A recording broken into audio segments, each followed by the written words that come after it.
Fala pessoal, como é que vocês estão? Aqui é o Supervisor André. Fala gente, aqui é o Pastor João Mateus. Estamos para mais um suporte em vídeo, suporte de aulas aqui para vocês, né?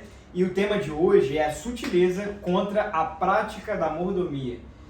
A prática da mordomia é uma coisa cristã, é algo muito importante na nossa vida, né? E que tem entrado uma sutileza no nosso meio contra isso, contra a nossa generosidade, a nossa forma de ver o dinheiro, a nossa forma de nos relacionarmos com as ofertas, com dízimos, com as nossas contribuições mensais e semanais na igreja.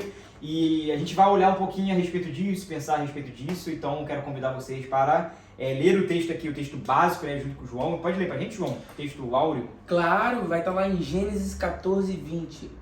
E Abraão deu-lhe o dízimo de tudo. Exatamente. Então, ó, já começa lá em Gênesis, para vocês entenderem lá no final por que a gente começou em Gênesis. E você pode até usar essa pegadinha pros liderados, né? Ó, a gente vai começar com esse texto. Talvez vocês não vão entender nada no começo, mas lá no final vocês vão entender, né? Então, como eu falei, né, a verdade prática de tudo isso como eu vou ler aqui para vocês, contribuir financeiramente para a obra de Deus é mais que um dever, né? É mais que só um dever cristão. É um privilégio, é a expressão de gratidão ao Pai por todas as suas bênçãos dispensadas. Então, se a gente para pensar que Deus é o Criador de todas as coisas, né? E Ele nos criou como para a nossa função como seres humanos. O que Deus colocou na função lá do homem, lá no jardim? Que era governar sobre a terra. Então, é ter mordomia, né? Governar sobre aquilo que Deus criou. Né? Então, nada que eu possuo, que eu tenho, realmente é meu de fato. Então, o meu celular não é meu, meus aparelhos, minha casa, nada é meu. Porque tudo vem de Deus e tudo pertence ao Senhor. Né? Jesus é Senhor sobre tudo. Então, se Cristo é Senhor sobre tudo, eu sou somente um mordomo. Né? Um mordomo das coisas que ele mesmo criou. Né? Então, é sobre isso que nós vamos tratar e sobre os ataques, né, de Satanás, as sutilezas que tem entrado sobre a igreja hoje em dia. Né? André, rapidinho, falou uma palavra muito interessante. Fala então. É um privilégio. Sim. É um privilégio. Então, às vezes a gente passa desapercebido essas coisas. Você já parou para perceber, você que está aí do outro lado, que hoje, entre todos os lugares do mundo, a forma que a gente mantém as coisas é através do dinheiro. Sim. Ou você mantém uma faculdade, mantém uma casa, tudo é através do dinheiro.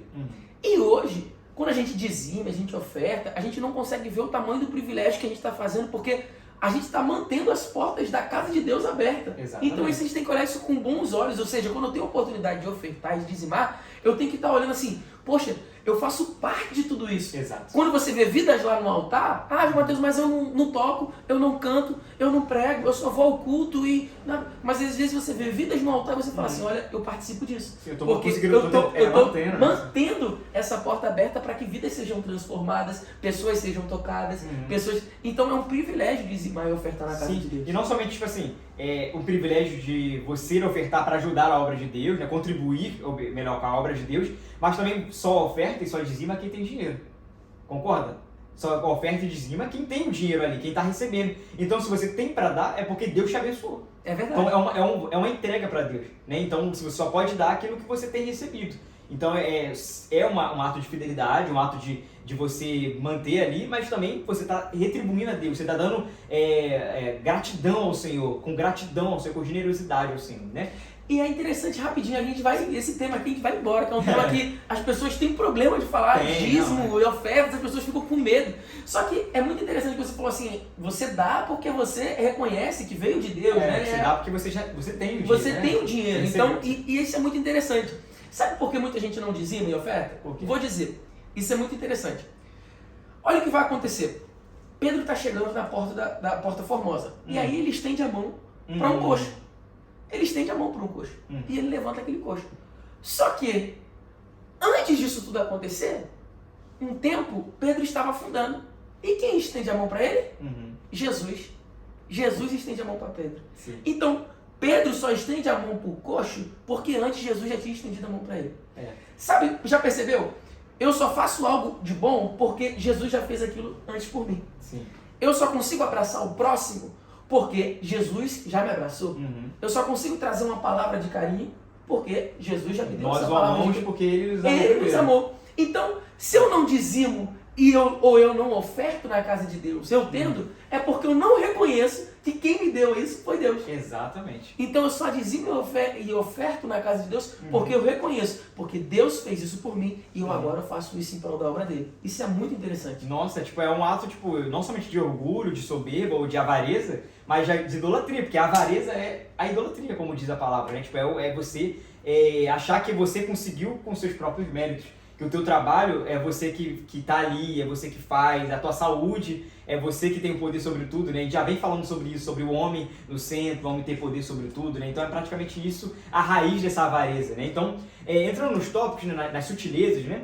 O primeiro tópico fala assim, conhecendo o evangelho da barganha, e o segundo, né, é o primeiro tópico, e é dividido em dois tópicos, dízimos e ofertas como moeda de troca, e dízimos e ofertas como práticas de legalismo. Então eu vou trabalhar esses dois tópicos de uma vez, né? Dízimos e ofertas como uma moeda de troca. Existe uma mentalidade em muitas igrejas, talvez por isso que muitas pessoas têm uma falsa visão acerca do dízimo e das ofertas, que a oferta e o dízimo é uma moeda de troca, pô. Então eu dou para receber, porque tem aquela passagem lá de Malaquias que fala, faz prova de Deus, que você vai dar e eu vou abrir os céus ali para vocês. Então ali tem todo um contexto de Deus. Se você for olhar o livro de Malaquias, o livro de Malaquias nem fala exatamente de dízimo e de oferta. Ele está falando sobre ter um coração radicalmente entregue ao Senhor. Porque eles estavam desprezando a Deus, desprezando as coisas de Deus. E quando você despreza interiormente no teu coração a Deus, ou seja, idolatria, você ama você mesmo e despreza a Deus, você passa a desprezar Deus fisicamente. Então você não dá, eles estavam dando uma oferta maculada, uma oferta ruim, uma oferta de qualquer maneira, entende? Então por isso que ele fala, não, faça porque eu vou abrir as portas. Então dá aquela falsa intenção, e quando as pessoas pregam isso, fala, ó, você dá e Deus vai te dar. Você dá X e Deus vai dar o dobro. E nem necessariamente é assim. Deus ele vai te abençoar, sempre ele vai te abençoar. A tua vida é bênção, tudo é graça, tudo é o presente de Deus. Mas a oferta e o dízimo ela não pode ser vista como uma moeda de troca. Você dá, então, necessariamente como se fosse não um caixa eletrônica, mas uma troca. Não, como é que fala? Tipo, um investimento. Tipo assim, eu tô dando ali, então vou obter um lucro lá na frente. Tal. Tipo assim, não é pirâmide, não é pirâmide. Não é por lucro. Você dá simplesmente porque você é grato. Entende? Você dá porque não é teu, é uma devolução. As pessoas precisam entender isso. É uma devolução. Por isso que muitas pessoas falam assim, vamos devolver os dízimos à casa do Senhor. Lógico. Não tem essa linguagem na igreja? Devolver. É porque você está dando de volta aquilo que não te pertence, pertence ao Senhor. Entende? Então, não é uma moeda de troca e também não é uma prática legalista. Tipo, algo que se você não fizer, tu vai pro inferno. Se você não fizer, você tem que fazer para ser santo. Se você, cara, eu não ofertei hoje, então Deus, tal, não sei o que lá, então... Cara, a oferta e o dízimo, ela não pode ser encontrada com essa linguagem legalista, entende? Ela tem que partir de um coração generoso, ela tem que partir de um coração voluntário. Né? Existe um texto, não sei se está aqui, acho que está exatamente aqui no Coríntios 8, 1 ou no 9 também fala isso, sobre trazer a oferta com alegria. Você vir com alegria, então não é algo forçado, é algo com alegria de fato, né? Quer falar alguma coisa em relação a esse fato de trazer voluntariamente as ofertas? Sim, essa questão da gente ofertar na casa de Deus, a gente trazer com alegria, fazer isso o melhor que a gente pode, isso aí gira não em torno de um valor, entende? A gente precisa entender isso, entende? Que às vezes se perde muito. Gira em torno de coisas pequenas. Eu entendi algo muito interessante. Até mesmo quando eu vou ofertar na casa de Deus, eu tenho muito cuidado com a cédula que eu vou ofertar. Às vezes tô dando um exemplo, a pessoa tem 2 notas de R$2. Eu só tenho essas 2 notas. Eu vou ofertar uma nota de R$2. Só que aí você tem uma nota de R$2 toda acabada, toda rasgada. Aí sabe muitas vezes o que a pessoa faz? Essa aqui eu boto pra igreja. Essa aqui eu boto lá no dízimo e oferta. Essa aqui eu empurro pra lá. E essa aqui eu deixo aqui. Porque se eu for ali num lugar, o cara fala, não, você tá rasgado, isso aqui eu dou pra igreja, porque lá eu dou qualquer coisa. Exatamente o que os caras de Malaquias estavam fazendo. Justo. Tava dando de qualquer maneira. Você dá de qualquer maneira. Então às vezes você pensa, não, porque eu tô dando não sei quanto, mas você tá dando de qualquer maneira. Você tá dando a pior nota, você não tem o zelo. Então eu digo assim, não tô me apegando a coisas pequenas, dá a nota, mas às vezes você vê que o cuidado vai além, entende? Tipo assim, eu costumo dizer que a oferta determina o caráter do ofertante. Olha o que isso quer dizer, eu não tô falando de valor. Sim. Determina o caráter da pessoa. Quando você oferta de uma maneira, você demonstra o seu caráter. Quando eu tenho cuidado, poxa, eu tenho um pouquinho mesmo, mas eu só tenho uma nota de R$2, mas eu vou dar a melhor nota de R$2 que eu tenho para Deus. Teu coração, né? Tipo, algo que dentro do teu coração. Eu vou dar essa nota de R$2 aqui, mas eu vou fazer com todo carinho pra Deus, eu vou dar ela aqui bem bonitinha, eu vou dar ela dobradinha, eu não vou pegar ela, amassar ela e jogar. Entende? Porque você pega às vezes uma nota e você... Uma nota toda amassada, dobrada, rasgada. A pessoa não teve o zelo, não teve o carinho, o cuidado. Tá fazendo de qualquer jeito. Sim. Entende? Por isso que a oferta determina o caráter do ofertante. Muito bom, exatamente. E no próximo tópico que a gente vai entrar aqui, a doutrina bíblica do dízimo sobre o ataque. Então, existem vários ataques, porque as pessoas, a origem desses ataques é a avareza. A gente vai até falar sobre isso aqui, é a avareza, é a não generosidade, né? Mas existe ataques, né? E eu queria perguntar pro João, porque fala, a gente tem dois tópicos, né? O primeiro, que é o dízimo era uma prática da lei, que é um dos ataques, e a segunda é o dízimo como contribuição imposta. Tipo assim, uma que, não posso dizimar hoje no Novo Testamento, porque isso só tá no Antigo Testamento. E a outra dúvida que as pessoas têm, a oposição é tipo, eu não dizimo, não oferto, porque tem que ser de livre e espontânea vontade. É imposto na igreja, então por isso eu não posso dizimar. O que tu acha sobre isso aí? Então, vou te falar a respeito disso, é muito interessante, porque a pessoa fala assim, tá na lei, tá preso no Antigo Testamento, e aí a gente já até falou disso na igreja. Isso. Gênesis 1, tá no Antigo Testamento, e eu acredito em tudo que tá no Gênesis 1. Eu prego aquilo como minha regra de fé e prática. Quando eu tô passando por um momento muito difícil na minha vida, eu vou para o quê? Salmo 121, Salmo 23, o Senhor meu pastor nada me faltará, o Salmo 121, eleva os meus olhos para os montes. Então, nessas horas a gente costuma se apegar ao Antigo Testamento. É verdade. Mas aí na hora que a gente vai falar de Malaquias 3:10, que o pessoal fala, não, mas aí é Antigo Testamento. Então a gente começa a tomar parte do que a gente quer e o que a gente não quer. E aí começa a pegar aquilo que convém pra gente. Exato. Então a gente tem que ter muito cuidado com isso. Eu não posso pegar só o que me convém da Bíblia. Não, porque isso era no Antigo Testamento. Não, porque isso era lá atrás. Não, não estou invalidando, não estou dizendo isso. Mas eu preciso olhar a Bíblia como um todo. Como um todo. Então, o dízimo, ela é uma questão de fé do crente em Deus. Uma questão de fé. O dízimo é um ato de fé. Sim. Certo? Não é por imposição. João Mateus, mas aí se eu não der o dízimo eu não vou ser salvo. A gente não está falando disso. O dízimo é um ato de fé. A gente costuma cantar aquele hino, tudo entregarei, né? Você canta, tudo entregarei. Ou, tudo entregarei, ou aquele, minha vida dou, a ti Senhor, rendido a ti estou. Então a gente costuma cantar muito essas coisas, mas a gente fala assim, eu sou capaz de dar tudo por Deus, fazer tudo por Deus. E quando chega nessa parte de dízimos e ofertas, as pessoas meio que recuam, dão um passo para trás. Entende? Tipo assim, minha vida eu dou a Cristo, mas só até certo ponto. Eu honro a Deus com o meu louvor, eu honro a Deus com o meu casamento, eu honro a Deus com a minha forma de ser, mas as minhas finanças, elas não servem para honrar a Deus. Tudo é tudo. Tudo no grego, sabe como é que é? É tudo. Tudo no grego é tudo, pô. Não é meio termo. Né? Então é justamente por aí. Existe um texto muito interessante, que é o próprio Jesus que fala, lá, que ele vai falar assim, dizimais o dízimo e a hortelã. Sim. Certo? E fala que eles perderam o amor. Então eles falam assim, fazei tudo isso e não deixar o resto. Ou seja, Jesus não vai falar para abandonar o dízimo. Não vai falar para abandonar o dízimo. Depois a gente vai até anexar aqui nesse vídeo aí na descrição esse texto. Jesus não vai falar. Aí as pessoas começam a falar, não, mas aí quando Jesus fala isso, ele não tinha morrido, então ainda está preso no Antigo Testamento. Então é mais fácil, posso dizer aqui abertamente, é mais fácil falar assim, olha, eu ainda não sinto no meu coração de dizimar, do que você ficar fazendo malabarismo teológico para tentar justificar algo que é do seu coração que já está aí. Exatamente. Então é mais fácil, eu não me sinto em paz para dizimar. Exatamente. É melhor do que eu tentar pegar um texto e fazer o malabarismo fora do comum, sabe, André? Sim. Com essa questão do dízimo e da oferta. Sim. Pode continuar, daqui a pouco eu vou achar o texto aqui, eu vou falar aqui. Perfeito, e sobre isso que ele falou aqui, né, que tem um outro ataque que pode surgir, mas o dízimo, beleza, tá ali, mas ele é da lei, ele tá envolvido na lei e agora a gente tá debaixo da graça. Só que, tipo, quando você vai ver o primeiro texto, qual é o primeiro texto que a gente leu? Que Abraão deu o dízimo de tudo. Abraão estava debaixo da lei? Não. Entre aspas, né? Não. Vamos botar assim? Não. Ué, Abraão estava debaixo da lei, anos, 400 e poucos anos antes, ele deu o dízimo. Porque o dízimo, ele não é uma prática da lei, o dízimo é uma prática do adorador.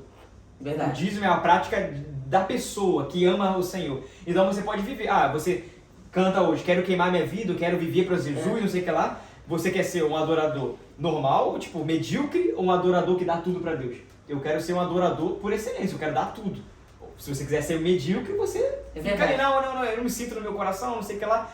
Se você quer ser igual a Abraão, porque Abraão é o nosso pai na fé, então ocupe o espaço de Abraão. E não nos custa nada, 10%, não é quase nada, gente. É tipo, é algo realmente do nosso coração. Quem fica falando, mas é 10%, não sei o que lá, é porque é avarento, é idólatra. Ele ama o dinheiro, ainda está preso ao mamão, né? Como as escrituras falam. Né? Rapidinho, aqui o texto. Mateus 23 ao 26 vai dizer assim: vós pagais o dízimo, ele está falando, da hortelã, da erva doce, a do cominho, e deixais de lado os ensinamentos mais importantes da lei, como a justiça, a misericórdia e a fidelidade. Vós deveis praticar isso, ou seja, isso que ele acabou de falar. Sem contudo deixar aquilo. O que é aquilo que ele está falando? Dizimar a hortelã, a erva doce, o cominho. Então, momento algum Jesus falou assim, o dízimo acabou, ficou por aí, está parado. Não. Então, a gente precisa entender que muitas vezes a gente está querendo arrumar desculpa para fazer algo que está na Bíblia ainda. Só que eu falo algo que às vezes é até duro, as pessoas não gostam de ouvir. E essa é a mais pura verdade, sabe, André? Sim. Às vezes a gente é muito duro para dizer assim, eu não dizimo porque está no Antigo Testamento, porque não está na Bíblia, porque isso, porque aquilo, eu não gosto, eu não faço. E isso para mim, me desculpa, com todo o respeito, você usar dessa forma para querer justificar que você não dizima, isso para mim vai para hipocrisia. Vou dizer por quê. Por que hipocrisia? Uma coisa é você falar assim, não dizimo porque não quero dizimar. Legal, concordo com você plenamente, a gente está aqui entrando num acordo. Uma coisa é você querer fazer algo, falar assim, não, eu não faço isso porque na Bíblia é isso, naquilo, naquilo. Por que eu digo que é hipocrisia? Sabe por quê? Porque na igreja que você vai, a cadeira que você está sentada, ela é mantida com dízimos e ofertas. A internet da igreja que você vai, ela é mantida com dízimos e ofertas.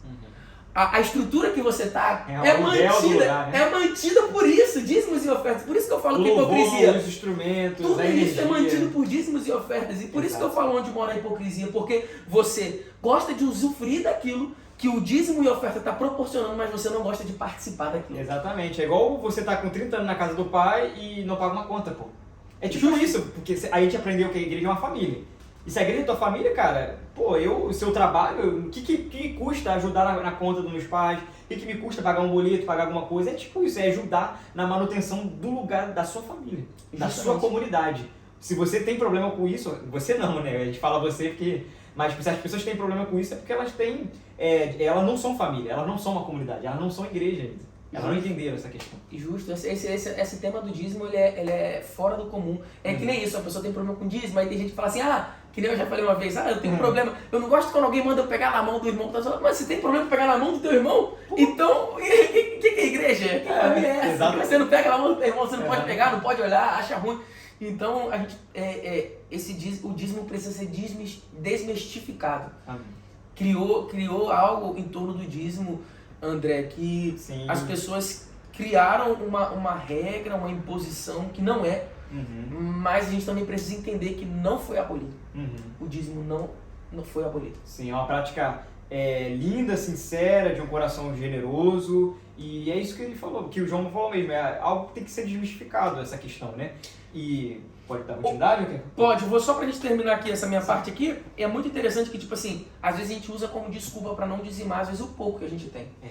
A gente diz, mas eu tenho tão pouquinho, mas é justo isso. Por exemplo, se eu tenho R$1 e eu dizimo 10 centavos, se eu estiver errado aqui na conta, você me corrige, mas é assim mesmo.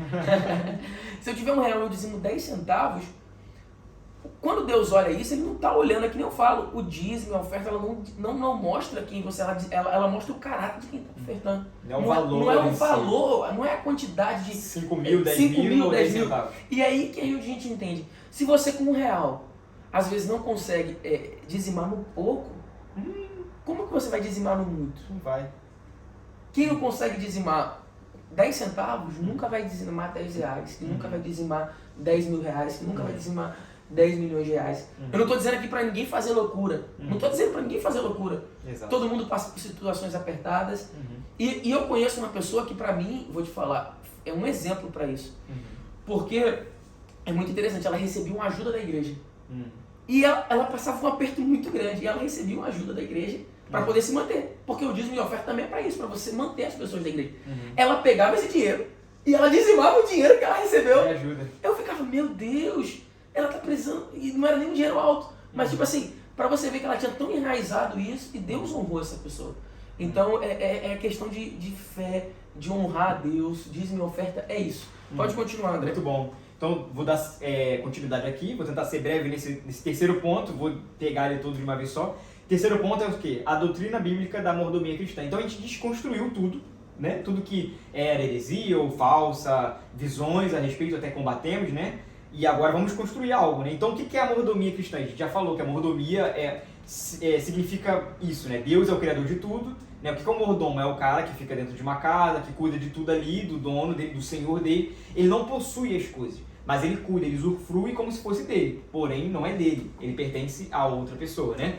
E é a mesma coisa com a gente. Deus criou todas as coisas, o mundo, o nosso trabalho, a nossa saúde, a minha esposa não é minha, tipo, pertence ao Senhor, porque é uma pessoa, é uma filha de Deus que pertence a Ele, o meu talento pertence ao Senhor, o meu dinheiro pertence ao Senhor, o meu trabalho pertence ao Senhor, tudo pertence a Jesus e eu sou só um mordomo disso. Então a mordomia cristã está baseada nisso. Deus é o criador e provedor de tudo. Então é entender que Deus é o criador e Deus é o provedor, aquele que provê todas as coisas. Então, se tem um dinheiro no meu bolso, se eu tenho saúde, se eu tenho recursos, se eu tenho bens, se eu tenho patrimônios, eles vieram de Deus. Por mais que, beleza, eu trabalhei, eu estudei anos para fazer isso, tudo bem, mas a saúde, a gestão, até a minha própria vida, o meu fôlego pertence ao Senhor. Então, tudo que eu tenho hoje pertence a Deus, né? Então, ter essa identidade, esse coração, né? Entender que, como está lá em Salmo 24, do Senhor é a terra e toda a plenitude, né? E o segundo tópico e último, o homem como despenseiro e administrador das coisas de Deus. Então a nossa função é administrar essas coisas, é administrar o bem que Deus colocou sobre as nossas mãos, é saber, é ter consciência. E aqui eu faço um apelo, se o João Amadeus quiser falar também sobre isso, né? Sobre o nosso contexto local, né? de igreja, de jovens, estudantes de medicina, de saber bem administrar o nosso dinheiro. Às vezes a gente pensa, poxa, eu recebo finanças do meu pai, eu recebo dinheiro da minha mãe e tal, e às vezes esse dinheiro chega aqui e como não foi do meu suor, como eu não trabalhei para isso, eu estou estudando aqui, às vezes as pessoas não valorizam isso, né? Não administram bem esse dinheiro. E é importante a gente aprender a administrar, porque a administração, administrar bem o dinheiro, o recurso, é algo de Deus. Quer dizer, do meu caráter, e é glorificar o nome de Deus. Entende? Então, se eu administro mal o meu dinheiro, se eu administro mal o meu recurso, se eu gasto no dia 10, se eu recebo no dia 1 e gasto tudo no dia 10, eu estou desonrando a Deus. Eu estou sendo pecador, eu estou desonrando o coração de Deus. Eu estou, gastando os recursos que Ele colocou na minha mão. Então, é uma falta de maturidade. Então, nós precisamos saber reconhecer, saber administrar bem os recursos que Deus nos dá. Mesmo vindo dos nossos pais, mesmo vindo do nosso trabalho, lá no futuro, entendeu? Não sair gastando, não sair fazendo bobice bobagem com o nosso dinheiro, é usar o nosso dinheiro para as coisas de Deus, porque o dinheiro não é nosso, o dinheiro é de Deus. Então se eu recebo no dia 1 e gasto tudo no dia 10, cara, ué, mas e a obra de Deus, e as coisas, e meu amigo que está precisando de uma ajuda, verdade, sabe? E às vezes um melhor lazer que eu poderia fazer, eu gasto tudo num lazer, num dia só de lazer, podendo gastar 3 vezes no outro mês, sabe? E essa sabedoria não é somente sabedoria humana, são coisas que estão nas escrituras que nós precisamos buscar como filhos de Deus, entende? Porque o jovem não tem essa sabedoria, mas precisamos buscar lá nos provérbios, na sabedoria de Deus, na igreja, nossos conselheiros com pessoas mais velhas, porque isso é honrar a Deus também. É verdade, né? É verdade. Para terminar essa aula, a gente já vai fechando por aqui. Fechamos. Eu quero só deixar aqui, encorajo você. Sim. A ser um dizimista e ofertante na igreja que você estiver, não importa a igreja que você está, a denominação que você está. Eu encorajo você a querer ser um financiador da obra de Deus. Exato. Sabe por quê? Porque precisamos de pessoas assim e a gente precisa mudar a nossa mentalidade. André, quando uma pessoa tem um filho hoje, e isso entristece muito porque a gente perde, tudo gira em torno disso. A gente, quando tem um filho, a maioria das pessoas fala assim, esse vai ser médico, esse vai ser engenheiro, esse vai viver do futebol, e ninguém mais fala assim, esse meu filho aqui vai ser um pastor, esse aqui vai viver da casa de Deus. E eu quero influenciar a minha geração, para na minha geração, a gente ter pessoas que eu fale assim, essa pessoa ali vai ser uma pessoa que vai viver da casa de Deus. O meu filho vai ser uma pessoa que vai viver da casa de Deus. Quando eu falo viver da casa de Deus, eu não estou falando de viver com luxúria, não, mas ser uma pessoa que vai poder dedicar a vida mesmo em poder atender pessoas, orar, ler a Bíblia, estudar, poder ter pessoas que estão comprometidas com a causa do Evangelho. E tudo isso se faz com recursos. Eu quero ser essa pessoa que financia a obra de Deus. Encorajo você também assim. Amém? Amém, exatamente. Então fique com mais essa aula de suporte, que possa ter abençoado a sua vida e a vida dos seus liderados também, tá? Amém. Tchau, Beijo. tchau. Tchau, tchau.